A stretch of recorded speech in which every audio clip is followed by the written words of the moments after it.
하나님의 말씀은 요한복음 9장 1절 말씀부터 12절 말씀이 되겠습니다.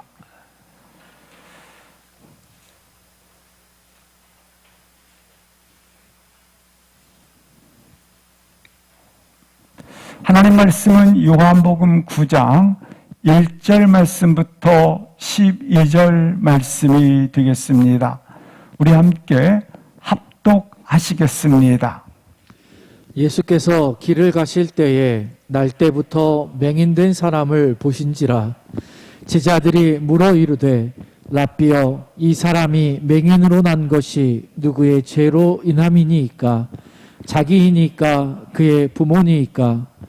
예수께서 대답하시되 이 사람이나 그 부모의 죄로 인한 것이 아니라 그에게서 하나님이 하시는 일을 나타내고자 하심이라. 때가 아직 낮음에 나를 보내신 이의 일을 우리가 하여야 하리라.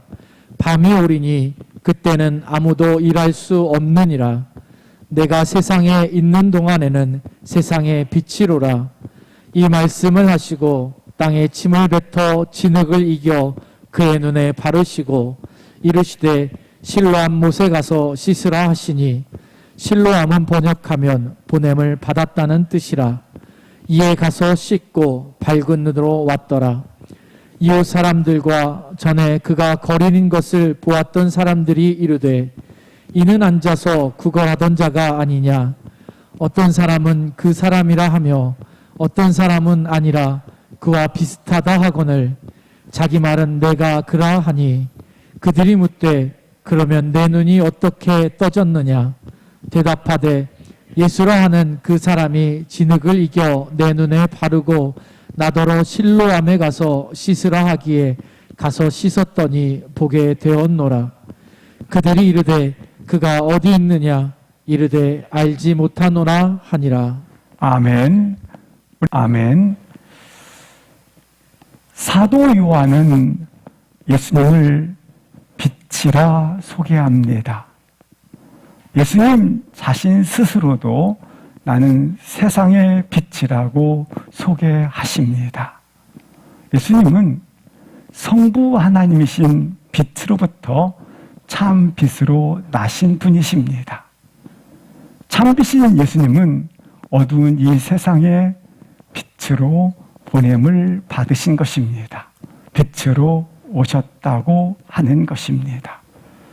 오늘 본문 요한복음 9장은 예수님께서 참빛임을 잘 드러내고 있는 본문이 된다고 하는 것입니다. 나면서부터 맹인이었던 자가 참빛인 주님이 찾아오심으로 말미암아 눈이 밝아졌더라. 8절에 보시면 그는 구걸하는 자였다라고 말씀을 하고 있습니다. 예수님이 오심으로 말미암아 그의 인생이 새롭게 되어진 것을 보여주고 있는 것입니다. 요한복음 9장은 특별히 초막절과 연결되어져 있습니다. 오늘 본문은 그래서 초막절에 연속된 그러한 예식 가운데 있었던, 절기 가운데 있었던 사건이라고 하는 것입니다. 초막절기에는 실로암 연못에서 물을 떠다가 성전 물 항아리에 물을 가득히 담고 이것을 성전에 뿌리는 그러한 예식 행사로 이어지는 그러한 예식이 되겠습니다. 예수님은 바로 이 실로암 연못에서 오늘 맹인된 자가 치유받는 그러한 축복의 사건을 소개하고 있다고 하는 것입니다. 그래서 이 초막절기에는 크게 두 가지로 나누는데, 하나는 물과 빛이라고 하는 것입니다. 요한복음 7장에서는 예수님께서 나는 생수이니라, 영원한 음료이니라, 나는 영원히 목마르지 않은 생명수 강물이라고 소개를 하고 계십니다. 그리고 오늘 요한복음 9장에서는 나는 세상의 빛이다, 이렇게 소개하고 있다고 하는 것입니다. 오늘 우리 고백 가운데 예수님은 나의 참된 생수이시고 그리고 참된 영원한 생명이실 뿐만 아니라 나의 빛이라는 사실이 고백되어지기를 주의 이름으로 기도합니다. 먼저 1절을 보시겠습니다. 예수님께서 제자들과 함께 길을 가실 때에 맹인된 사람을 보셨다고 말씀을 합니다. 그런데 이 맹인은 날 때부터 맹인이라고 소개를 하고 있는 것입니다.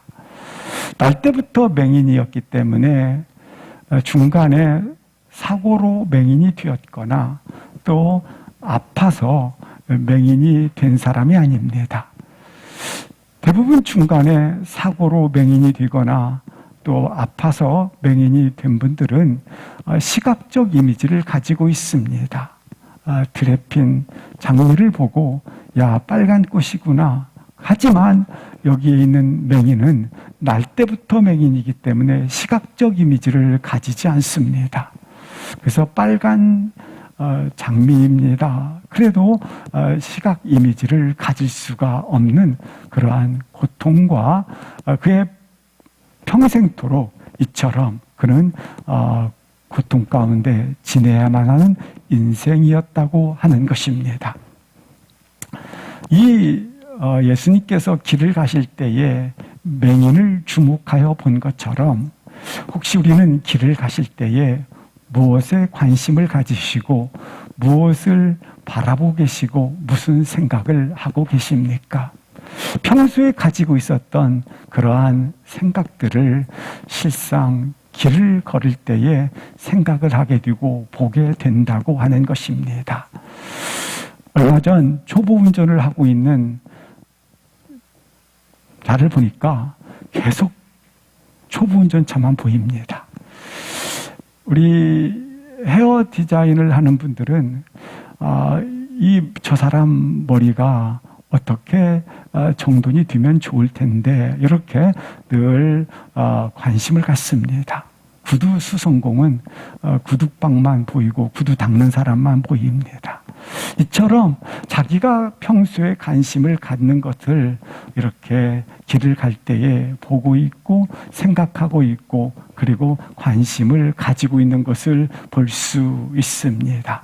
오늘 예수님께서는 맹인이 된 사람을 보신지라. 맹인이 되었다는 것은 사람들로부터 무관심한 사람이라는 것입니다.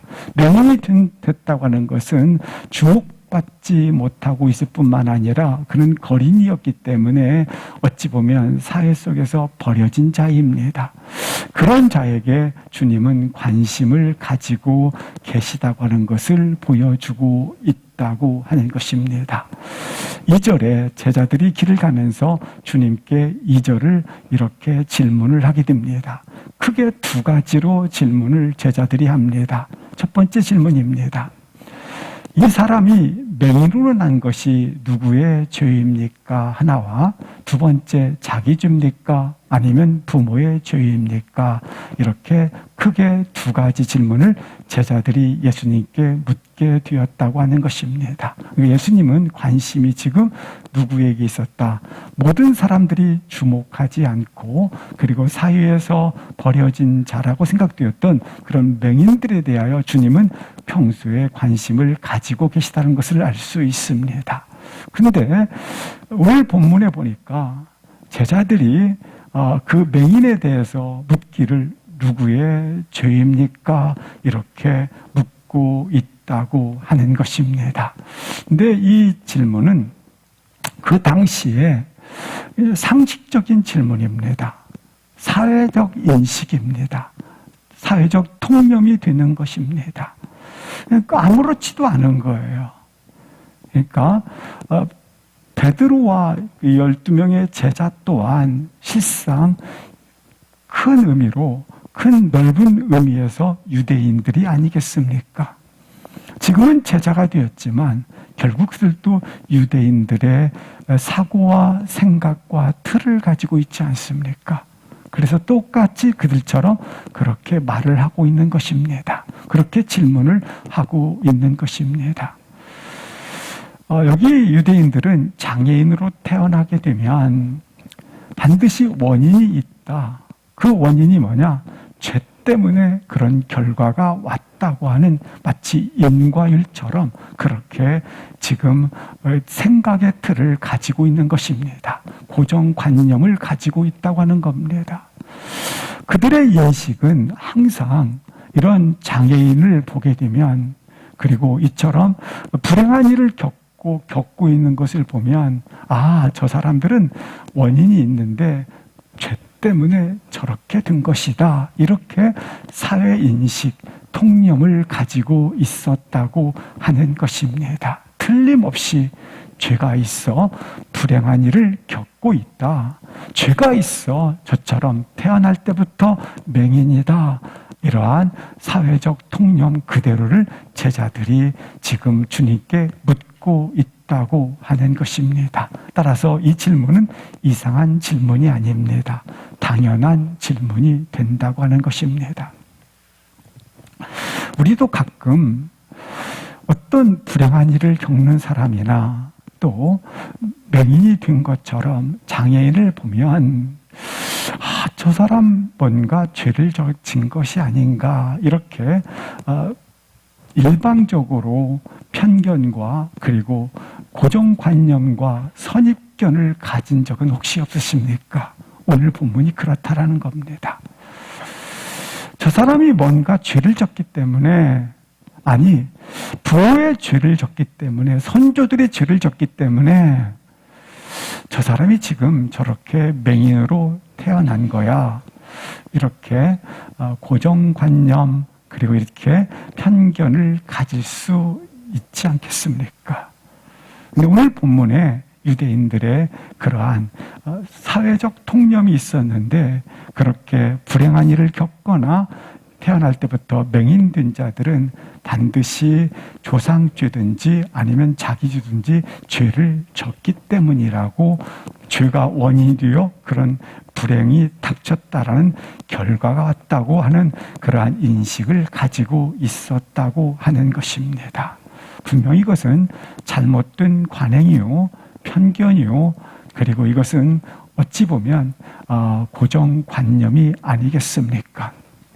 사람은 누구나 선입견과 편견과 그리고 자기 수준으로 가지고 있는 그런 자기만의 정보들이 있습니다. 그것이 굳어지게 됩니다.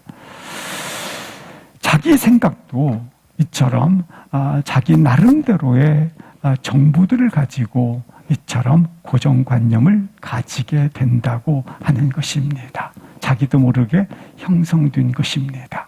사회가 그러니까 자기도 모르게 그렇게 형성된 편견과 선입견과 생각과 이런 것들이 자리를 잡고 있다고 하는 것입니다.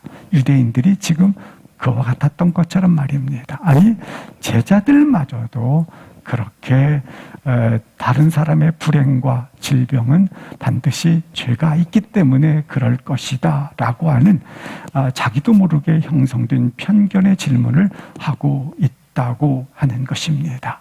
물론 때로는 죄로 인함이라고 하는 것과 무관하지 않습니다. 그러나 반드시 불행이 죄 때문이라고 하는 것은, 그것은 큰 무리수라고 하는 것입니다. 따라서 사랑하는 성도 여러분, 우리가 어떤 사건과 사고를 볼 때에 죄로 인한 결과다, 이렇게 정의를 내리면 안 된다는 것입니다.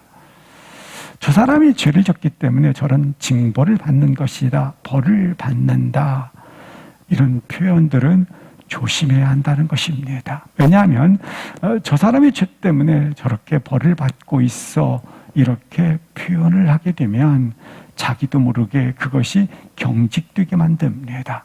불안을 가져오게 됩니다. 아니, 자기도 모르게 그것이 표현되어짐으로 말미암아 폭력적이 되어지고, 그리고 그것이 자기도 모르게 계속해서 이런 마치 전쟁같이 그렇게 공격적이 되어진다고 하는 것입니다.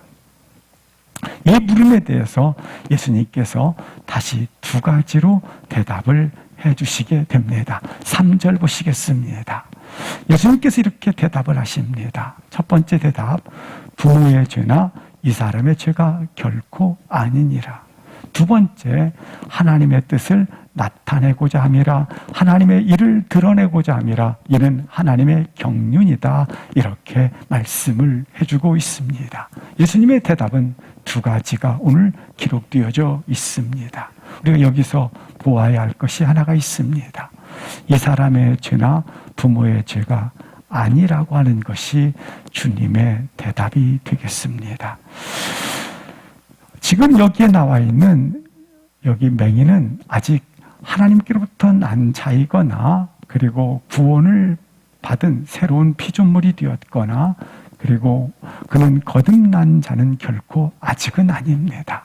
그런데도 불구하고 주님이 하시는 말씀이 그 사람의 죄나 부모의 죄로 인한 것이 아니라고 말씀을 하고 있는 것입니다. 그렇다면 이 사람은 죄가 없는 자인가? 아닙니다. 본문을 보시기 바랍니다. 죄로 인한 것이 아니라고 했다고 하는 것입니다. 이 사람이 죄가 없다고 한 것이 아니에요. 단지 이 질병이 그리고 이 사람에게 오는 이 맹인의 부분이 죄로 인한 것이 아니라고 하는 것이지 죄가 없다라는 것이 아닙니다. 어떤 죄가 이 사람한테는 계속 있는가? 이 사람에게는 우리가 잘 아는 것처럼 하나님께서 아담과 하와를 지으셨습니다. 지으시고 나셔서 하나님께서는 보시기에 좋았더라, 심히 좋았더라. 그래서 온전하게 지었다라고 하는 겁니다. 하나님께서 죄가 없는 온전한 자로 지었던 것입니다. 그러나 아담과 하와가 죄의 유혹을 받아 결국 죄가 인간 세계에 들어올 수 있도록 문을 열어줌으로 말미암아 죄가 들어오게 됩니다. 죄를 가진 자가 된 것입니다.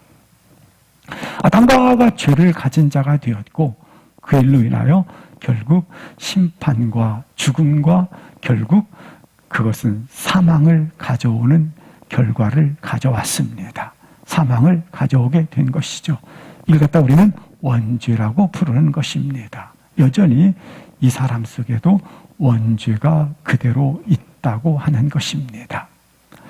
동시에 이 사람도 원죄가 있지만 우리 모든 인간은 다 원죄 아래 묶여 있다고 하는 것입니다. 모든 인간은, 이 땅에 태어난 모든 인간은 이처럼 죄 아래 있는 것입니다. 그렇다면 여기에서 그 부모의 죄로 인한 것이 아니라고 했을 때 이 사람의 죄나 부모의 죄가 아니다고 하는 것은 뭘 의미하는가? 이 사람에게도 여전히 뭐가 있다? 죄가 끊어진 상태가 아니라는 것입니다. 원죄는 그대로 있다고 하는 것입니다. 그러나 이 사람에게 있는 죄가 원죄는 아닌다 할지라도 너희들이 생각하고 있는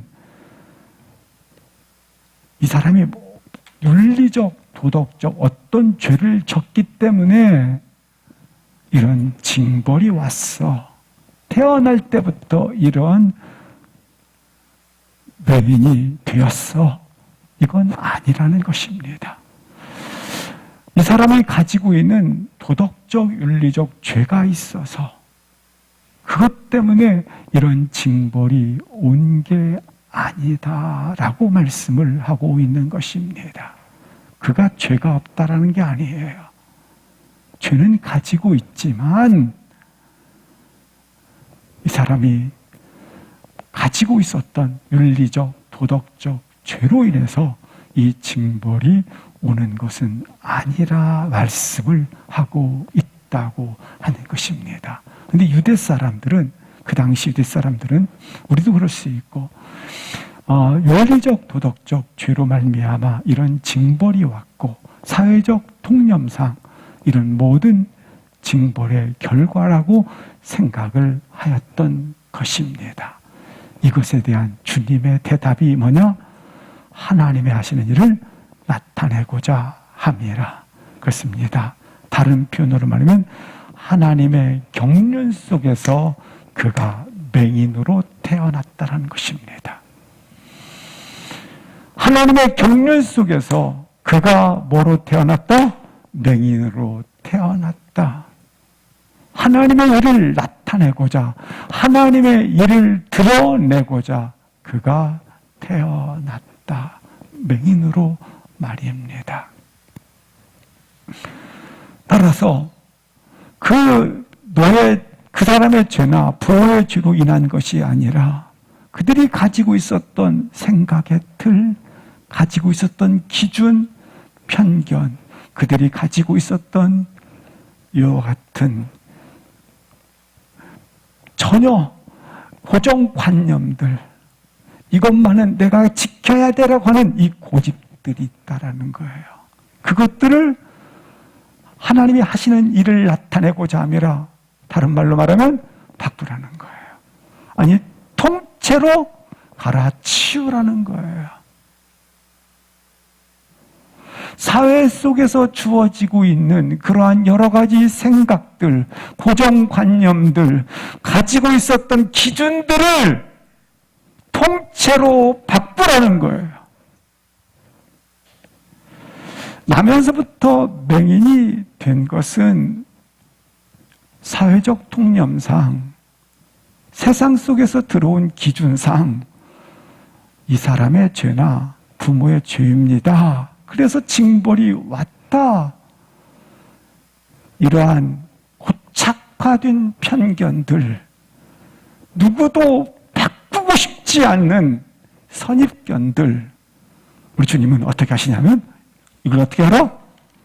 하나님의 경륜이다. 하나님의 일을 나타내고자 함이라. 그런 모든 편견들과 사회 속에서, 세상 속에서 들어왔던 기준들을 바꾸라는 거예요. 통째로 바꿔버리라고 말씀을 하고 있는 거예요. 누구의 죄로 인한 것이 아니라 하나님이 하시는 일을 뭐하고자 함이라? 나타내고자 함이라. 따라서 우리가 가지고 있는 내 관점에 내가 서 있지 말고, 우리가 가지고 있는 이와 같은 잘못된 것들로 가지고 있는 고정관념, 그것을 어떻게 알아? 우리 주님이 보시는 관점, 우리 주님이 보시는 시야, 우리 주님이 보시는, 바라보시는 시선, 우리 주님이 바라보는 시선은 뭐였어요? 하나님이 하시는 일을 나타내고자 하느니라. 하나님의 관점으로 바꾸라는 거예요.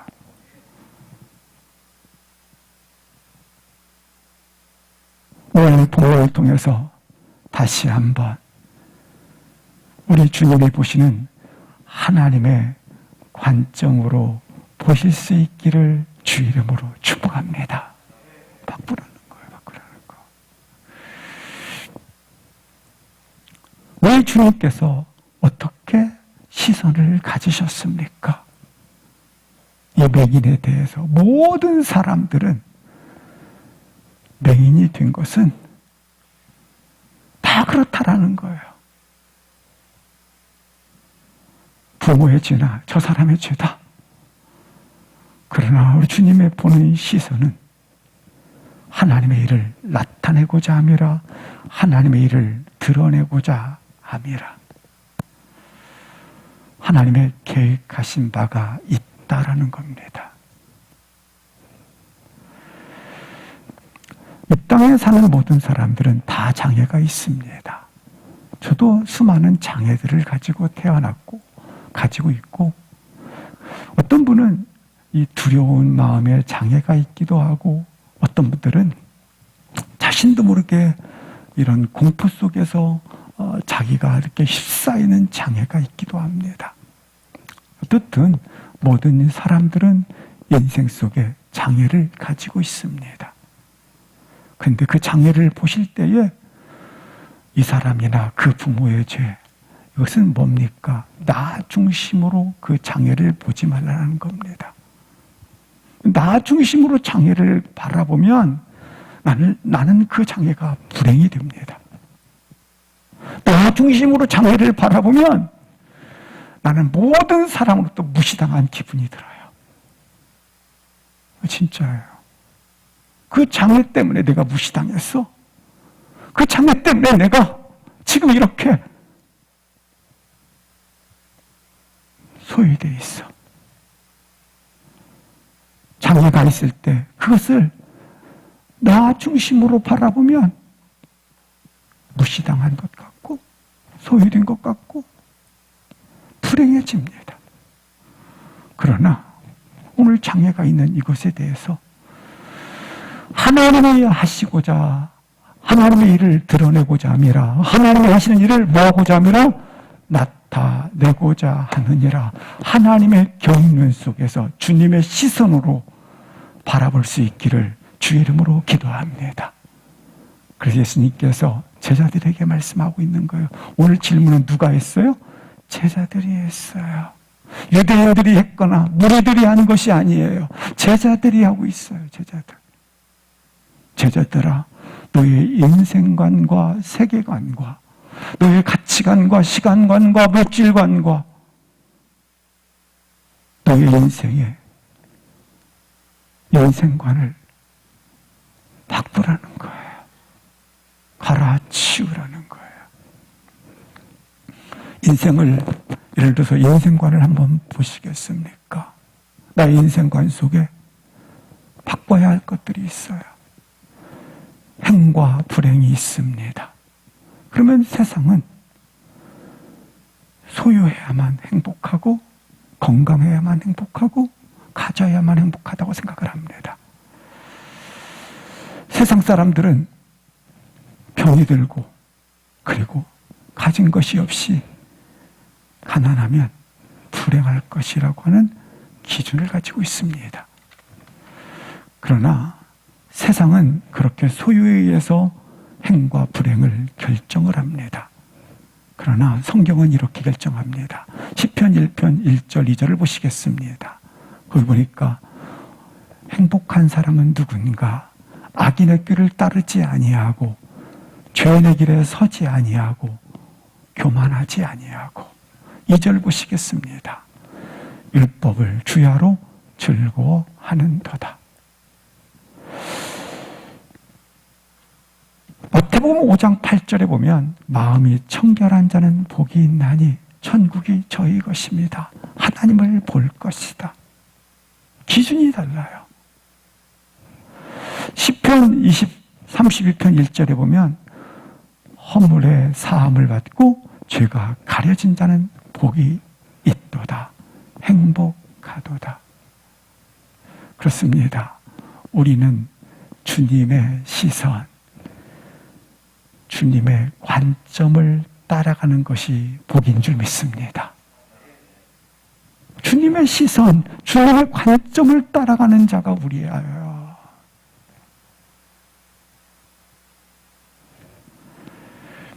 이 소경된 자를 찾아가셔서 만나시는 주님의 마음을 보면서 세 가지 마음을 보게 됩니다.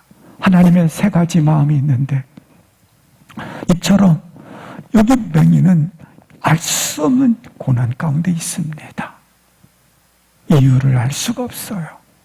고난을 당하고 있고 불행을 겪고 있는 분들이 계십니까? 오늘 하나님이 찾아오셔서 위로하시고 치료하시고 회복을 위해서 찾아오셨다고 하는 것입니다. 예수님은 공생애를 시작하실 때 이렇게 선언을 해주십니다. 나사렛 회당에서 그의 사역에 아버지 마음을 이렇게 전합니다. 누가복음 4장 18절 19절 말씀에 보면 중간에 한번 보시겠습니다. 자유를 다시 보게 함을 그리고 놀린 자를 자유롭게 함을 19절에 보시면 이처럼 복음이 우리 가운데 임함으로 구원의 즐거움을 가지게 하려 함이라. 이게 아버지의 마음입니다. 두 번째 아버지의 마음이 있습니다. 베드로후서 3장 9절에 보면 이렇게 말씀합니다. 다 회개하고 멸망에 이르지 아니하고 돌아오기를 원하느니라. 이게 아버지의 마음입니다. 우리가 잘 아시는 요나가 있습니다. 아수르의 도성인 수도인 니느웨 성이 있습니다. 그 도성은 하나님을 대적하고 있었고 뿐만 아니라 이 음란과 그리고 비참한 죄의 도성이 바로 니느웨 성입니다. 그러나 하나님께서는 요나를 보내서 그들이 돌아오기를, 회개하고 돌아오기를 기다리고 계셨다고 하는 것입니다. 이스라엘 백성들이 우상 숭배를 하게 되고 그리고 하나님을 떠남으로 말미암아 바벨론으로부터 포로로 끌려가는 위기에 처하게 됩니다. 그래서 예레미야 선지자가 바벨론 포로로부터 끌려가리라, 망하리라. 그러나 아버지의 마음이 이렇게 기록되어 있습니다. 예레미야 29장 11절 말씀에 보면 나의 마음은 너희를 향한 평안이요 너희에게 뭘 주는 것이라? 소망을 주는 것이다. 이것이 아버지의 마음입니다. 세 번째, 아버지께서 나를 향한 마음이 있습니다. 요한복음 3장 16절에 보시면 내가 독생자를 너희에게 보냄으로 말미암아 너희로 생명을 얻게 하는 데 있다. 너희로 참 아들 되게 하는 데 있다. 너희로 참 자유를 주기 위함이라. 너희로 참 사랑을 주기 위함이라. 그래서 내가 너희를 향한 이 마음 때문에 독생자를 너희에게 보냈다 말씀하고 있는 것입니다. 사랑하는 성도 여러분, 그렇습니다. 주님 손에 붙들림 받으면, 주님과 함께 걸으면 무슨 일을 만나든지, 무슨 사건을 당하든지, 무슨 일을 행하든지 간에 모든 것이 합력하여 선을 이루기 때문에 복되다고 하는 것입니다. 계속해서 주님께서 우리에게 이렇게 말씀을 해주십니다. 9장 4절을 합독을 하시겠습니다. 시작. 때가 아직 낮음에 나를 보내신 이의 일을 우리가 하여야 하리라. 밤이 오리니 그때는 아무도 일할 수 없느니라. 여기 때가 아직 낮임에 말씀하고 있는데 태양이 떴기 때문에 낮이라는 표현이 아닙니다. 주는 나는 세상의 빛이라 말씀하고 있습니다. 따라서 주님과 함께 빛이니까 주님과 함께 있을 때를 말하는 겁니다. 주님과 함께 걸을 때, 주님과 함께 있을 때, 주님과 함께 돌아갈 때 꼭 기억하시기 바랍니다. 나는 나를 위해서 부름을 받거나 보냄을 받은 것이 아닙니다. 오늘 본문을 보십시오. 나를 보내신 이의 일을 하기 위하여 보냄을 받았고 부르심을 받았다고 하는 것입니다. 사랑하는 성도 여러분, 어떤 일을 하든지 간에 기억하십시오.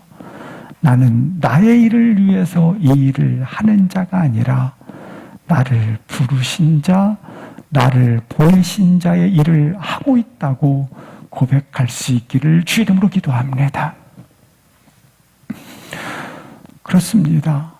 주님과 함께 아직 낮심에 함께 걸을 때, 함께 동행할 때, 주님과 함께 있을 때 나는 어떤 자인가? 나의 일을 위해서 나의 일을 하는 것이 아니라 나는 지금 일하는 그곳에서 나를 보내신 자의 일을 위하여 일한다고 고백할 수 있기를 바랍니다. 그래요. 우리는 나의 일을 하는 자가 아닙니다. 나를 부르신 자의 일을 하는 자입니다. 우리는 나의 일을 하는 자가 아닙니다. 나를 보내신 자의 일을 하는 것입니다. 그것이 바로 주님과 함께 있는 일이기 때문에 축복이 된다고 하는 것입니다. 보내신 이의 일을 하는 것, 하나님이 맡겨주신 일이 그 일을 하는 것, 그것이 우리가 그렇구나, 가정에서 일을 하지 않습니까? 직장에서 일을 하지 않습니까? 사업장에서 일을 하지 않습니까? 우리가 일할 때마다 하나님이 맡겨주신 일을 하고 있다고 하는 것, 그것이 발견될 수 있기를 바랍니다. 예수님께서 이 땅에 오셨습니다. 보냄을 받고 오셨고, 그리고 오셔서 그 일을 완성하셨습니다. 마찬가지입니다. 나의 인생관, 인생의 목표가 있습니다. 주님이 보내셔서 왔고, 그리고 맡긴 일들이 있지 않습니까? 그 일에 대해서 무덤에 들어갈 때까지 그렇게 충성스럽게 감당할 수 있기를 주의 이름으로 기도합니다. 이와 같이 주의 일을 하며 걷는다고 생각할 때에, 믿을 때에 우리는 위험이 왜 없겠습니까? 시련이 왜 없겠습니까? 아픔이 왜 없겠습니까? 장애물이 왜 없겠습니까? 그러나 감사하게 인내할 수 있는 힘이 있고, 그리고 담대할 수 있는 능력이 있고, 소망이 있게 된다고 하는 것입니다. 조금 지나면 일할 수 없는 밤이 온다고 말씀하고 있습니다. 밤이 온다고 하는 것은 일을 할 수 없느니라, 일할 수 없는 때가 옵니다. 따라서 낮에 그 일을 마쳐야 합니다. 다른 말로 말하면 영적 긴박성을 표현하고 있는 것입니다. 그러므로 에베소서 5장 16절부터 보시겠습니다. 이 세상에 취할 시간이 없습니다. 세월을 아끼라, 때가 악하니라. 17절 보시겠습니다. 주의 뜻이 무엇인지 분별하고, 18절 합독하시겠습니다. 시작. 술 취하지 말라. 이는 방탕한 것이니 오직 성령으로 충만함을 받으라. 아멘. 계속해서 요한복음 9장 5절을 합독을 하시겠습니다. 내가 세상에 있는 동안에는 세상의 빛이로라. 아멘. 예수님께서 나는 세상의 빛이라고 말씀을 하셨습니다. 그리고 빛으로 실제로 역사하십니다. 말씀만 하시고 끝난 것이 아니라 그 일을 행하신다고 하는 것입니다. 어떻게 세상의 빛이심을 말씀하시고, 그리고 세상의 빛임을 행동을 하시는가가 6절부터 길게 설명이 되어져 있다고 하는 것입니다. 6절을 보시겠습니다. 나는 세상의 빛이니라. 그리고 말씀하신 것을 행하시는데 어떻게 행하시는가? 이 말씀을 하시고 이렇게 기록되어 있습니다. 주님은 분명히 말씀하셨어요. 어떤 말씀을 하셨어요? 이 맹인이 된 것은 하나님의 경륜이다. 하나님의 맹인이 된 것은 하나님의 경륜 속에서 태어난 것이다. 하나님의 뜻을 드러내기 위해서, 하나님의 예를 위해서, 하나님의 뜻을 나타내기 위해서 그가 맹인이 되었다. 이렇게 말씀을 하시고, 어떻게 행동하십니까? 땅에 침을 뱉어 진흙을 이겨 그의 눈에 발랐더라. 주님의 고치시는 치유 방법이 특이하십니다. 예수님은 사람들을 치유할 때마다 어떤 이는 안수하심으로, 어떤 이들은 주님께서 내 아들이 나았느니라 가라, 어떤 말씀으로, 어떤 때는 기도하는 가운데 치료하시기도 하십니다. 어떤 경우에는 이런 경우도 있습니다. 에바다가 되겠습니다. 마가복음 7장 32절을 보시겠습니다. 예수님의 치유 가운데 이러한 치유하심이 있습니다. 안수하기를 간구하거늘 33절 보시겠습니다. 같이 한번 읽겠습니다. 예수께서 치유하실 때 이렇게 치유도 하셨어요. 시작. 예수께서 그 사람을 따로 데리고 무리를 떠나사 손가락을 그의 양 귀에 넣고 침을 뱉어 그의 혀에 손을 대시매. 저도 처음에는 이 본문을 읽을 때 의아했습니다. 뭐 이렇게 지저분하시게 치료하시나. 무리를 떠나서 손가락을 그의 양귀에 넣고 또 침을 뱉어 그의 혀에 손을 대시고 뭐 이렇게 치료하시는구나.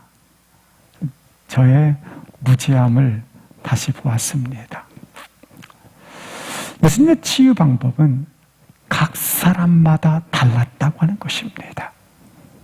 달랐다고 하는 건 뭘 얘기하느냐면 하나님의 선하심과 인자하심을 각 사람에게 각각 다르게 나타내셨다고 하는 겁니다. 따라서 비교하지 말라는 겁니다. 하나님의 선하심과 인자하심과 자비하심이 각 사람 위에 각각 다르게 임하였다는 사실을 본문을 통해서 보면서 하나님 감사합니다. 동일하게 각 사람 속에 하나님의 인자하심과 자비하심과 하나님의 위로하심이 나타났음을 볼 수 있기를 축복합니다. 축복했어요. 근데 오늘 본문은 더 특이해요. 어떻게 치료하십니까? 6절을 다시 보시겠습니다. 첫 번째 치유 방법 중에 하나가 땅에 침을 뱉어 진흙을 이겨. 어서 많이 들었던 말씀이시죠. 그렇습니다. 땅으로 하나님께서 사람을 만드실 때 창조 사건인 것을 기억하실 겁니다. 하나님께서 흙을 취해서 하나님의 형상에 따라 사람을 지으셨고 그 코에 생기를 불어넣음으로 생명이 된지라 산영이 된지라 쉽게 표현하면 사람이 되었느니라 말씀을 하고 있습니다. 하나님께서 이처럼 하나님의 형상으로 지을 때에 이용한 것이 흙입니다. 그런데 오늘 성경에 2번 흙으로 사람을 빚었다라는 말이 2번 나오는데 오늘 2번째가 되겠습니다. 진흙을 이겨 하나님의 형상을 회복하는 그러한 이렇게 침을 뱉어 이렇게 지으셨다라는 거예요. 다른 표현으로 말하면 재창조의 역사가 일어나게 하였다라는 겁니다. 따라서 오늘 맹인을 통해서 하나님 일을 드러냈는데 뭘 드러내고 있습니까? 하나님께서 인생들 속에 주를 믿는 인생들 속에 뭐가 있다? 재창조의 역사가 있음을 보여주고 있다고 하는 것입니다. 따라서 나도 뭐하는 자다? 하나님께서 재창조로 나를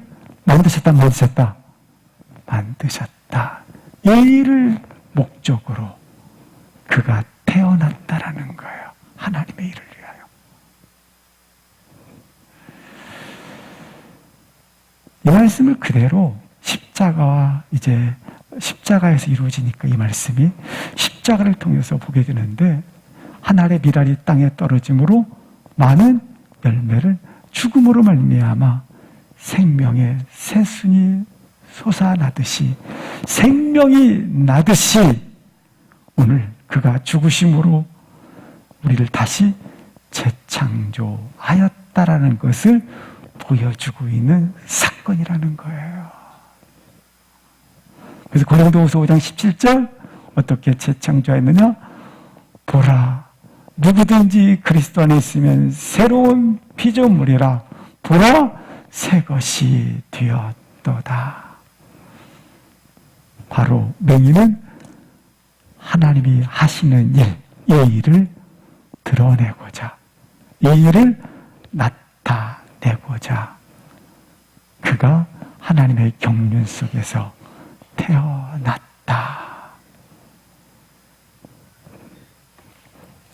9장 7절을 다시 한번 보여주시겠습니다. 본문 요한복음 9장 7절 다시 한번 읽겠습니다. 시작. 이르시되 실로암 못에 가서 씻으라 하시니 실로암은 번역하면 보냄을 받았다는 뜻이라. 이에 가서 씻고 밝은 눈으로 왔더라. 이 노은 어디로 보내집니까? 실로암 못에 보내지게 되었다 말씀을 하고 있습니다. 그리고 가서 씻으라. 근데 여기에서 실로암은 어떤 뜻인지 설명되었습니다.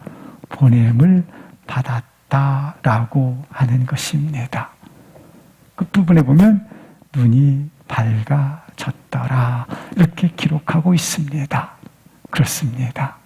실로암은 두 번째 하나님의 이 사람을 향한 경륜이 있습니다. 드러내고 싶은, 나타내고 싶은 일이 있습니다. 그것은 무엇입니까? 그가 빛이신 주님으로 인하여 눈이 밝아졌습니다. 그렇다면 두 번째, 보험을 받았다. 다른 표현으로 말하면 어두운 세상 속에, 캄캄한 세상 속에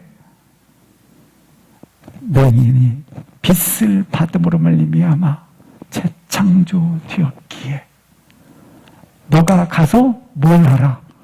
빛을 발하는 것입니다. 아멘. 그렇게 보험을 받았다라는 거예요. 어떻게 보험을 받았다? 보험을 받았다. 어디로? 세상 속으로. 세상으로. 따라서 우리는 이 땅을 걸어갈 때에 하나님의 보내심을 받은 자로 살아가는 것입니다. 나는 어떻게 걸어가는가? 하나님의 보험을 받은 자로.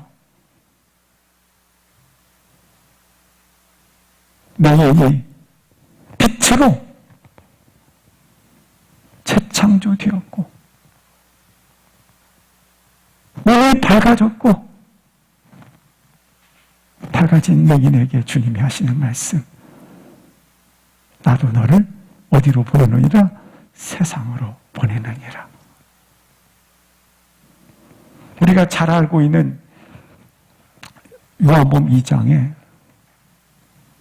제자들이 예수님을 쫓았는데 예수님께서 십자가에 죽으세요. 그러자 자기들도 잡아 죽이고자 찾는 자들이 있었기 때문에 두려워서 한 집안에 숨어 문고리를 잠궈버립니다. 두려워하고 무서워하는 제자들에게 주님이 찾아오셔서 두 가지 말씀을 하십니다.